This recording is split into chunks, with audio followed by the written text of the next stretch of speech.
All right. So I got one parlay for you. Mine's Okay, a Thursday night action. This is Thursday night action here. I like Josh Allen and James Cook anytime touchdown scores. I like them to get those. And then I like Josh Allen over 233.5 yards passing and James Cook over 67.5 yards rushing. Okay. That's a 4-leg parlay at plus 761. I like that going down for that Thursday night action because I can't bet on anything with the Dolphins right now. There's just no confidence that I have in that team whatsoever, especially going into Buffalo. True. Friends, countrymen, fellow degenerates, welcome back to this episode of Bets and Buds. We're the Buds help you cash your bets. I'm Jason Smoking Token. I'm Bobby Light. Welcome back, everybody. Welcome back. We're entering into week 3 of the NFL season. Week 3, it's been exciting here. Week 4 of the college football season, however you want to look at it. So it's going on, and football action is hot and heavy right now. We got a little Blues news coming out for you. Who cares about the Cardinals right now? Because this is the land of purgatory when it comes to baseball for us right now. Lost again today. Anyway, who cares? Honestly, who cares? Everybody here in St. Louis baseball heaven is like what used to be St. Louis baseball heaven is waiting for this regime to be passed on and moved down and like move along. And goodbye to Mozeliak. Goodbye, hopefully, to Ali Marmol and just all the old bad mojo that's been going on with this team. So. All right, Bobby, let's dive into that Blues news. Okay, so coming out today, Nathan Walker has signed a 2-year contract extension. Okay. You know, he's not a big name. He's never going to put up big points, but he's a good fourth-line checking wingman.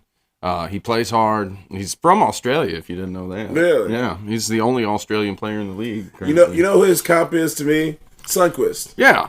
He's like a Sundqvist. But Sundqvist could still Sundqvist can score a little bit more, but I just mean as far as style of play. Yes, he's a physical winger. He's not a big guy. He's only like 5'9", maybe. But he plays physical for his size. He plays hard. So the Blues kick off preseason this Saturday against the Stars, and then they play 6 preseason games before October 9th. They open up against the Minnesota Wild. So like 2.5 weeks away, 3 weeks away. Yeah. And we're going to have hockey back to talk about and place some bets on. I'm excited.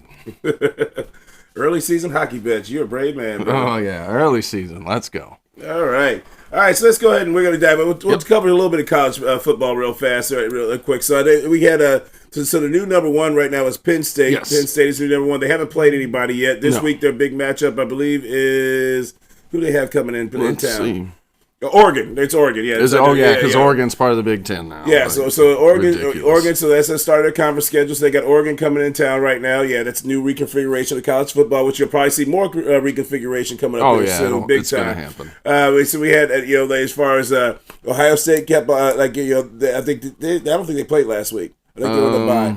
I don't think. Yeah, no, they played last week. Oh, yeah. It was one of their homecoming games. So you do have some big games this week, though. You've got number 17 Texas Tech versus 16 Utah. So that's a top 25 matchup. Like you said, Big 12 matchup. No, Oregon's playing Oregon State this weekend. That's usually an end of the season game. Yeah, right there, bro. Really? Yeah, oh, wow. Oh, interesting. So you've got Auburn, number 22 Auburn versus number 11 Oklahoma this weekend. SEC matchup right there. Notre Dame, who's still in the top 25 somehow, being 0-2. Well, okay, so all right, so they have 2 losses. They lost against Miami. They lost against Texas A&M, and they're both good teams. And not only that, so those combined losses were 4 points. So you lost the 2 top teams. I get it. It's just that's the narrative this week. Everybody's bitching about Notre Dame because they're still ranked being 0-2, but it's because they're Notre Dame. And not only that, there were 4 points combined in those losses right there in those 2 games. Texas A&M was a last-second loss. Right. Miami was a narrow edge out. So if they run the table, don't be surprised if they make the college football playoffs. Oh, they're a big draw. It's that's just what it is. So. Yeah, I mean, it is what it is. Other big games this week. Missouri actually goes up against South Carolina. We cracked the top 25. They did crack top. They're at 23 right now. I haven't heard if Sellers is going to play or not right now, but the line is plus 10 to South Carolina, so that would say that Sellers is not playing as of right now. Yeah, and Sellers, I mean, that was a rough loss last week. It was. But look at Vandy. Look at that. Number 20, Vandy. Yeah, Vandy. I mean, shout out to Clark Lee for turning that program around. When have we ever been able to say that? Diego Pavia has been a stud at quarterback. He's getting seen confidence. They're 3-0 right now. So I mean, not a lot of huge games. You got, Texas playing Sam Houston. So Texas, that's kind of, you know what?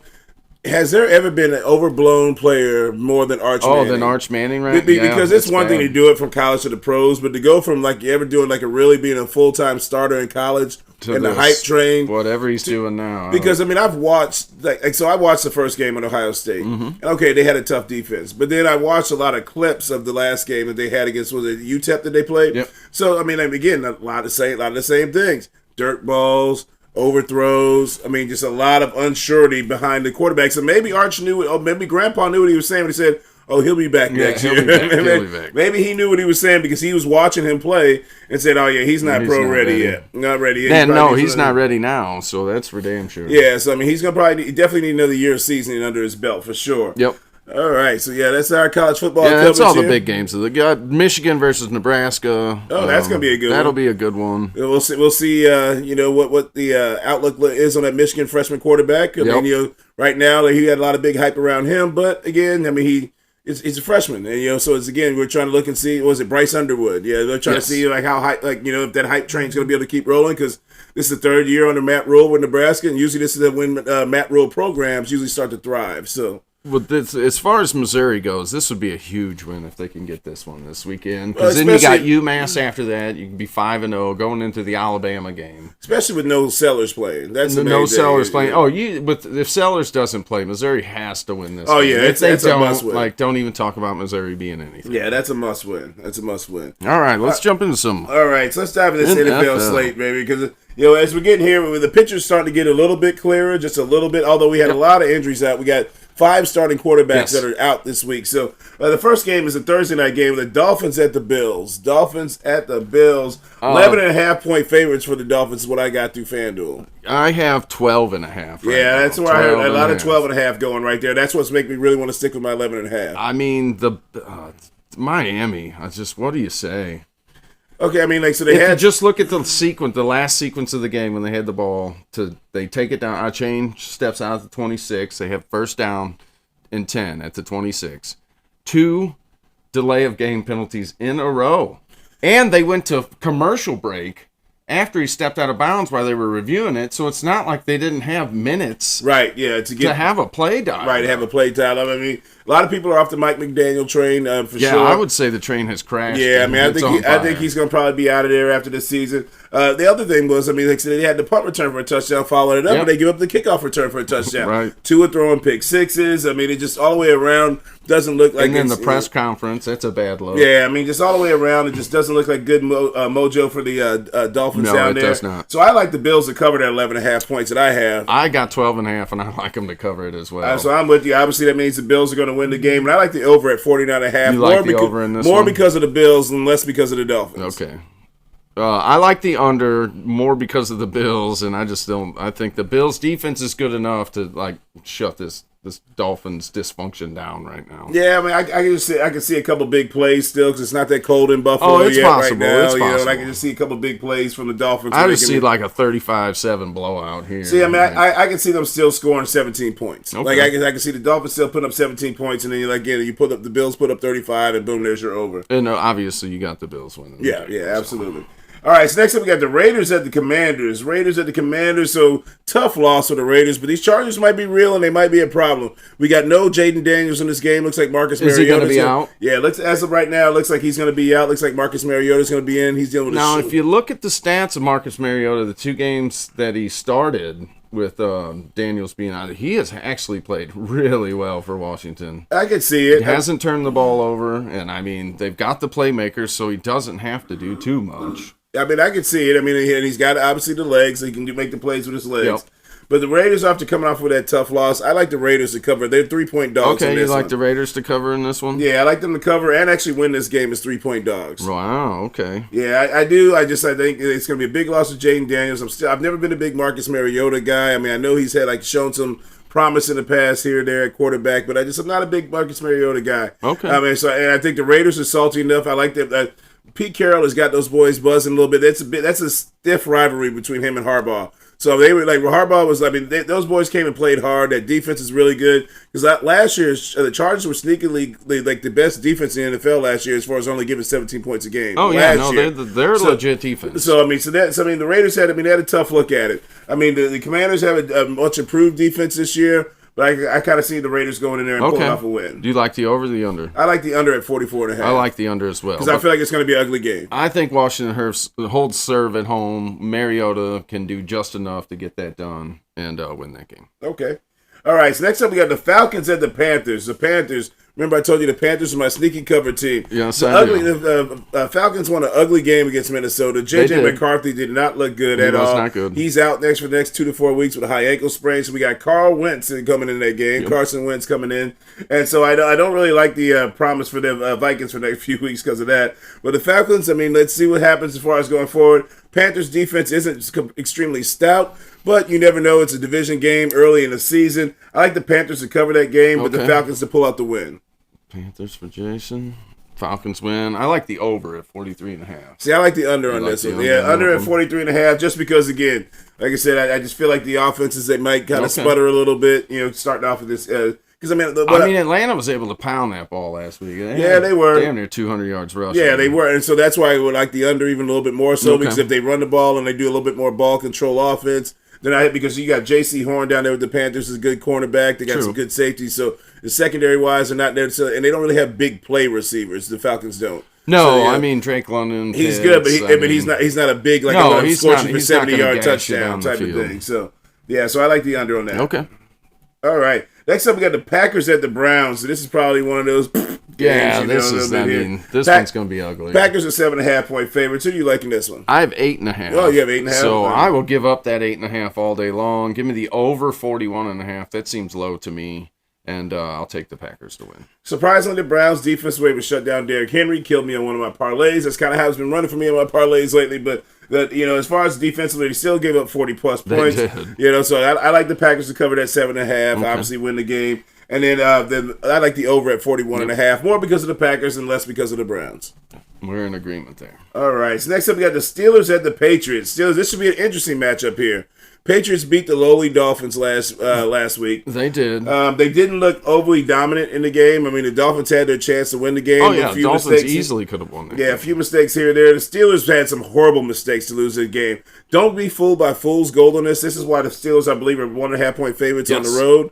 It's because you had Caleb Johnson with that horrible gaff on the kickoff, where he basically gave away a touchdown. Gave away a touchdown. That was a one-score game. And in the play before that, you had Calvin Austin. So you had Calvin Austin who basically got into Freiermuth's lane, and you had basically a 7.5-point swing. 17-point swing because Calvin Austin tipped the ball that was supposed to be going to Freiermuth, gets picked off in the end zone, upsets the apple cart there. They go down, they drive and score. Then they Caleb Johnson thing. Yeah, then you kick off to Caleb Johnson. He gives up another touchdown when you go down there. So it was just a big swing. So everybody wants to blame Aaron Rodgers and Mike Tomlin. It's week 2 of the season. Early mistakes. Caleb Johnson was never a kickoff returner in college. He was a featured running back at Iowa. Okay. Yeah, so I mean that was a new position for him, new rules on the kickoff and everything else like that. So I kind of feel like that was an anomaly. I like the Steelers to win this game and cover the 1.5 points. Yes, I like that too. Well, but give me the under in this game. I don't think there's going to be. What do you have the under at? 44.5. That's what I got it at. I like the under too as well. Okay. So we're in total agreement on this one. Total agreement. All right, next up we got a great playoff rematch here with the Rams and the Eagles. The only team that actually posed any threat to the Eagles last year. Yeah, they played them tough. Yes, was the Rams. I mean, they pretty much, if they could have put together the fourth quarter drive, they probably could have won that game. So, who do you like in this one, Bobby? I still like the Eagles just because it's at home in Philadelphia again. The weather's not going to be cold, so I don't expect it to be anything crazy. But I think the Eagles cover the 3.5, win at home, and give me the over 44.5. Okay. All right, so we're on the opposite ends of this one here. Okay. I like the Rams. They're 1.5-point favorites going into Philadelphia for this game. You got 1.5. Yeah, I got them at 1.5-point favorites going into the game. Wow. I like the Rams to do it because right now, the Eagles have some secondary questions. You got Cooper DeJean and Quinyon Mitchell, right. But they got some other issues on the opposite side of the corner position there that they've got some holes in. So I like the Rams to win this one outright, yes. And when they cover obviously the 1.5, and I like the under at 44.5. The Eagles' offense still hasn't seen. The passing game has looked lackluster all season long. Saquon Barkley still hasn't gone over 100 yards. Yeah, it hasn't looked great yet, but when it does start to click, it could. But that Rams defense is good. Oh, it's good. It's good. That Rams defense is good. And so that's kind of why I lean towards the Rams on this game. All right, next up we got a division matchup. We got the Colts and the Titans. Colts with a big win, a big late win against the Broncos. I mean, I would love to say, hey, Danny Dimes, but the Broncos actually blew that one. They blew it. It was a tough call at the end when they had that voice. What do they call it? They had the Boyston, Houston, whatever the hell. Like the guy, you basically leverage. It was leverage. Right. Basically, they called him using leverage to get over, which they very rarely call, which it happens a lot, but. Again, so they got the re-kick and they kicked the field goal. And he missed the 60-yarder, and that's a 15-yard penalty because it's what do they call it? Unsportsmanlike conduct? Yeah, it's unsportsmanlike leverage, because it used to be that you could just ram into the long snapper, and now they try to protect the long snapper because his head's down and snapping the ball. You can't touch that dude at all, and you definitely can't push on any of your opponents or teammates to use leverage to try to get over. Indianapolis was going to lose that game last week. But but they still look good. They did. And honestly, do not get me wrong. And they went through first team in Super Bowl era went through the first 2 games with no punts whatsoever. They still have not punted, and we're going into week 3. Yes, exactly. Because they did actually punt in the first game, but there was a penalty, and so it didn't count as an official snap. So it didn't count as an official snap. That's funny. Out there, I got them as 4.5-point favorites going into Tennessee. As well. Who do you like in that, Bobby? I like Indianapolis. Actually, they look really, really good. Yes, they do. They've got everything you need. You got your running back. You've got a deep threat with Downs, even though he might be out this week.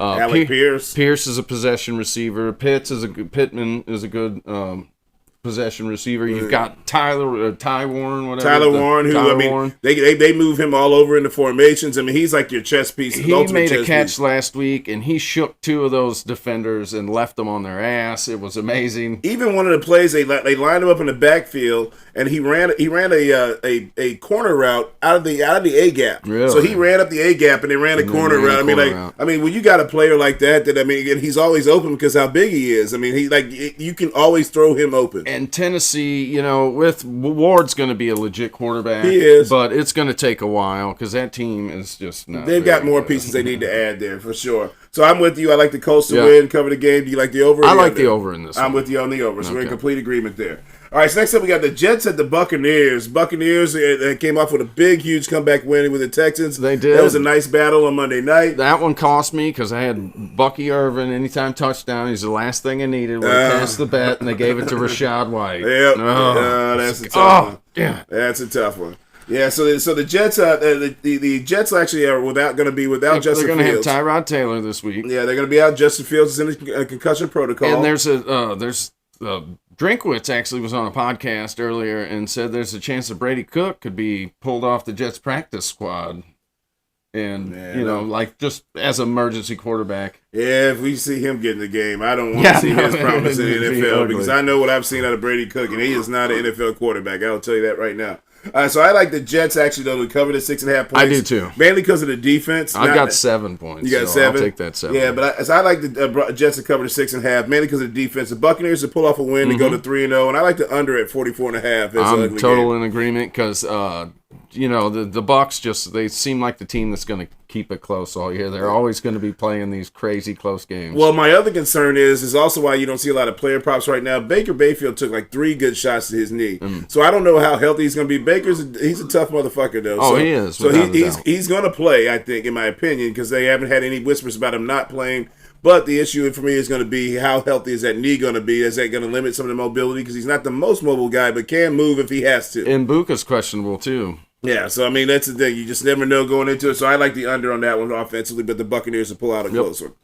All right. Next up, we got the Bengals at the Vikings. We got a battle of 2 backup quarterbacks, Carson Wentz and Jake Browning. And Jake Browning, who Browning actually has looked good a few times in his starts. He is 4-3 in his starts over his career. And obviously he threw 3 interceptions last week. Didn't look great, but they still got the win. So let's see if how Kevin O'Connell, if he is the ultimate reclamation project quarterback guy. As far as.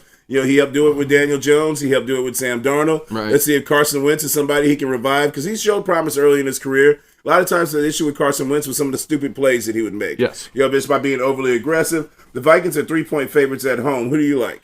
I actually like the Vikings to win this. That Bengals defense still is not going to be. I mean, it's nothing to write home about. And The Vikings still got Justin Jefferson. They're going to have to get him involved unless they want him to start getting a little disgruntled. Right. Hawkinson hasn't had a good game yet. No. Aaron Jones Sr. is probably going to be out. So he's definitely out. Jordan Mason's going to be taking all the carries there. And, I mean, that's actually an upgrade if you ask me. It's an upgrade running the ball, but you lose a weapon out of the backfield. Yeah, out of the backfield. Especially because Jordan Addison doesn't come back from suspension until next week. You're right. So that's going to be that would be my only concern going into that game. But Minnesota's defense is obviously much better than the Bengals' defense, so I will take Minnesota to cover that 3 points, win at home, and give me the over 41.5. I have 42.5, but we're in total agreement, though. Total agreement. All right, so next up we got the Texans at the Jaguars. Texans with a tough loss last week. Same thing with the Jaguars, too, as well. Both teams with a tough loss there in the AFC South. They both have to try and keep pace with the Colts. If the Colts get too far ahead, they have to win this game. To me, it falls on the Jags to hold serve at home. You have to win this game here. Yeah, well, the same with Texans. Texans can't go 0-3. No, they can't. But in that division, you have a much better. Let's just say you have a better chance of going 0-3 and still doing something in the division than you would like the AFC. But the Jaguars are 1-1. So this is this is more of a must-win for the Texans, in my opinion. So the Texans, with that being said, I got them as 2.5-point dogs on the road at Jacksonville. I got 1.5. Got 1.5. I like the Texans to win this outright and obviously cover, and I like the over at 44.5. I like the over at 44.5, but I'll take the Jaguars on points and money line. Yeah, I just like the Texans have a good defense. They really do. And the Jaguars are still a young team. Let's see what happens. Brian Thomas Jr. was rumored to have a wrist injury. Yeah, he's questionable. He is questionable. He has a wrist injury. They still haven't figured out how to integrate Travis Hunter. Yeah, maybe that's what I'm thinking. Maybe they'll get Travis Hunter in there a little bit more this week. Yeah, he's been in the whole time. He's been numbers, but it's just been hard to get that off that passing offense. They keep hitting them with these little tiny, little dink and dunk routes, 2 and 3 yards. Yeah, little dink and dunk routes. And the thing is, the NFL, everybody can run and tackle. Everybody can run and tackle. He is getting me points on both defense and offense, even though it's not great. I do love that aspect of it. I like the aspect of it, but my experiment with it might be over here coming up soon. Just because I'm still only getting 6 points a game out of it. I've gotten 7.5 twice. Really? So it's not great. So the scoring's probably a little different in the leagues that we're doing. Mine was 6. I think 6.5 last week. It's not great, but I'll take it. Yeah, we'll see. So we'll look going forward. But like I said, I'm giving it about maybe 2 more weeks tops, and then he hasn't lost me a game yet. Yeah, so that might move on a little bit. All right. So next up we got the Saints at the Seahawks. Saints, they put up a little bit of a fight against the Niners last week. They are putting up a fight, and Spencer Rattler actually looked decent enough last week. No interceptions. Rattler was a prominent quarterback coming out. He was a top prospect, 5-star recruit coming out of high school. Then he got his job taken from Caleb Williams, and then went to South Carolina, finished up his career strong. But this Seattle defense is legit. Yeah, they are. They're legit. Yeah, Seattle's defense is legit. I think their team is legit. They got a good, legit offensive line. Sam Darnold still looks strong. He doesn't look like he's falling off by moving in and having a new location, getting away from KOC. As Smith a coach. and Jigba's turning it on. Oh yeah. That's why I had to draft him again because he helped me win that fantasy championship last year. With that being said, the Saints being scrappy, I like them to cover the 7.5 because that's why I got them at 7.5. But the Seahawks to win, and I like the over at 49.5. I like the over as well. I'll give up that 7.5. I think Seattle can pull away. You think so? Yeah. I can see it happen, but just for the sake of even that backdoor cover, I look at that backdoor cover. And those happen, a lot more than what you care to. Yep. That's why I usually sometimes don't like to cover that spreads like that. All right, next up we got the Broncos and the Chargers. This will probably be the game of the week here, in my opinion. I think so. At least on Sunday. Oh, yeah, because you got Detroit and Baltimore. Yeah, so on a Sunday, at least this should be the game of the week here. Broncos and the Chargers, a division rivalry. Crazy the Chargers had to start off with 3 division games right off the bat. In a row. But if they win this right here, they got full command of this division right now. Yes, they do. They do. So, and they're at home right now. So I like the Chargers to win this game at 2.5-point favorites. Yes. And the over-under is at 45.5. I like the under on this one. You like the under in this one? I'll take the over just because I could see this being 24-23, something like that. The only reason why I like the under is because both teams look really solid on defense. Okay. Both teams are really, there should be, they gave up more points than what I would thought. Denver gave up, 37 last week. So yeah, but that was a home game against the Colts, and the Chargers don't have a Tyler Warren on their team. That's the thing. That's the thing. The Chargers don't have a Tyler Warren on their team. But I will say, shout out to Quentin Johnson, because I thought that dude was going to be a bust and suck, man, because I really wasn't big on him coming out of college, out of TCU, and then the first couple years having all the drops and everything else. I mean, he looks like he's trying to turn into a nice, solid pro He's had a really good start to this season. Yeah, so good shout out to Quentin Johnson. All right, so the next up we got the Cardinals at the 49ers, two undefeated NFC West teams. NFC West teams. Yeah, two undefeated. So the NFC West teams actually are rolling right now. So, I mean, you got 1-1 Seahawks, you got 2-0 Rams, 2-0 49ers, and 2-0 Cardinals. So, yeah, that's crazy. It's a home game for the Niners at 1.5-point favorites. What do you like that, Bobby? I mean, Mac Jones looked good last week. Yes, he did. He looked really good. Yes. I mean, obviously, they still got Christian McCaffrey. Jawan Jennings is actually showing that he can play in the league. Oh, yeah. Ricky Pearsall's looking good. Still good. I mean, obviously, they miss Kittle. He's going to be out, 3 more weeks. Right. Backup tight ends not look bad, though. Backup tight end does not look bad. I'll take the 49ers to win just because this one's at home. And, I mean, even though the Cardinals are 2-0, it's been against two really bad teams, and it took everything they had not to lose those games. Right, exactly. Yep, absolutely. Because they almost blew that one against the Panthers last week. So, yeah, give me 49ers to cover that 2.5, win at home. But I will take the under 45.5 on this one. So we're in total agreement outside of that. I like the over at 44.5. Yes, I like the over at 44.5. All right, so next up we got the Cowboys, who won by the hair of their chin against the fucking Bears. Aubrey, the best kicker in the league. Yeah, hell yeah, baby. At least the strongest leg by far, man. Because he would have made that was a 64-yard field goal to tie the game up with seconds left after they blew a late lead with 30 seconds left in the game and a big bomb. Please come back, Deron Bland. Deron Bland, please come back here soon because that secondary is a mess. Elam absolutely sucks, and you can tell that Travion Diggs is not healthy right now, completely coming off of his lower body injuries that he's had. The Cowboys 1.5-point dogs going into Chicago this week. Yep. Who do you like in that, Bobby? I actually like Dallas to go. I just don't think Chicago's defense would be able to hold up with Dallas. Jalen Johnson's going to be out for a significant amount of time. Their top cornerback with a groin injury. I think the Cowboys, as they get George Pickens involved with the offense a little bit more, I just feel I'm kind of with you the same way. And even though they've got Roshan Johnson, the Bears do. Swift is questionable this week. I like the way Javonte Williams is looking with the Cowboys too. Oh yeah, he looks like he's healthy again, man. And he was a top pick. I mean, I picked him up in the 8th round, and he's been my best player so far. Oh yeah, man, he's been tough. So I'm with you. I like the Cowboys to win this game, and give me the under at 50.5.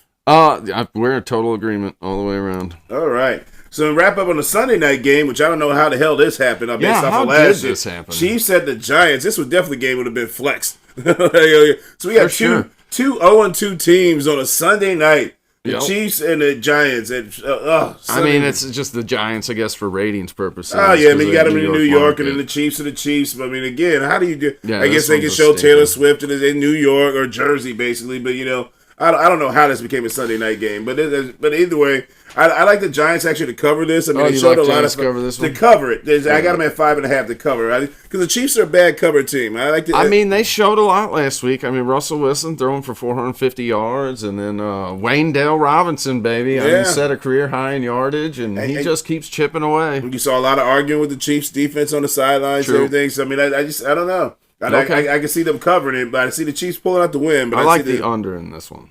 I'm with you on that, too. Right. I like the under, 44.5. The Chiefs have no running game. No, they none do at all. I mean, Patrick Mahomes is leading them in rushing right now still. Pacheco has been terrible. Yes. Absolutely terrible. He has been absolutely terrible. Kareem Hunt has been non-existent. So, I mean, I think it's going to be a dogfight. They're going to pull it up. Mahomes is having to put his cape on week after week. So let's see what happens here as far as that Sunday night game. Hopefully it's something exciting to watch. Mahomes should never lead your team in rushing if you're the Chiefs. No. Yeah, I mean, that's asking for him to get hurt. Yes. I mean, you're asking him to get hurt. If he gets hurt, your season's over. I mean, so we're in pretty much total agreement outside. Do you like the Chiefs to cover that? Yeah, I like Chiefs to cover. Okay. All right, so we got the Monday night, which should be the game of the week. The Lions came back strong. I would say highest scoring game of the week. Yeah, should be by far. I mean, 52.5 points. This is one of those that should be a gambler's delight there as far as putting together parlays and see who wins or loses this one. So I got the Ravens as 5.5-point favorites at home. I'm 4.5. Yeah, 4.5. I like the Lions to cover that 5.5. I like the Lions to cover as well. Yeah. I think this will be, even though Baltimore blew out the Browns last week. I think this could be more in the line of the Bills-Baltimore game. But the Ravens have shown a little bit of susceptibility to some big plays in the secondary too, as well. So I can see the Lions coming back as far as with the offense they ran last week. If they stay on that same trend, that I can get some big plays. They were definitely pissed off after week 1 and wanted to show everybody last week that they're still... Well, especially playing against their former offensive coordinator who went to an in-division rival who a lot of... and they showed it. 52 points. That's nothing to sneeze at. Oh, yeah. I mean, even like towards the end of the game when he pretty much had it in hand, they still went for it on 4th down and pounded in and said, you know what, basically piss off, dude. You shouldn't have went to an individual... Dude, this is what life's going to be like. You shouldn't have went to Chicago. Yeah, this is what life's going to be like being the Bears head coach right now. So I like the Lions to cover, though, but I do think the Ravens will pull out the victory at home. I like the over of the 52.5. Okay, I like the over as well. Because I think that over is going to push pretty closely here by the time we get to halftime. All right, we're in agreement on that one. All right. So I got one parlay for you. Mine's a Thursday night action. It's just Thursday night action here. I like Josh Allen and James Cook anytime touchdown scores. I like them to get those. And then I like Josh Allen over 233.5 yards passing and James Cook over 67.5 yards rushing. Okay. That's a 4-leg parlay at plus 761. I like that going down for that Thursday night action because I can't bet on anything with the Dolphins right now. There's just no confidence that I have in that team whatsoever, especially going into Buffalo. True. I have I'm going with 4-team money line. Give me the Colts on them or 3 on the money line. Colts on the money line, Green Bay on the money line, Pittsburgh on the money line, but Seattle to cover the minus 7.5. That's going off at plus 526. Nice, I like that one. Yeah, I like that one. That's a good one. That is a good one. All right, you got anything for us, Director Dave? Nope. All right, yeah, he's riding his head. He got him like popped a nice $700. Yeah, he popped a nice one. $700 parlay. So he's going to keep his close to the vest right now. So shout out to True on the Track for blessing us with those beats. Make sure you guys hit that like and subscribe button, add to the comment section. Shout out to Director Dave for keeping us on the 1s and 2s. I'm Jason Smoking Token. I'm Bobby Light. We'll see you next week. Peace.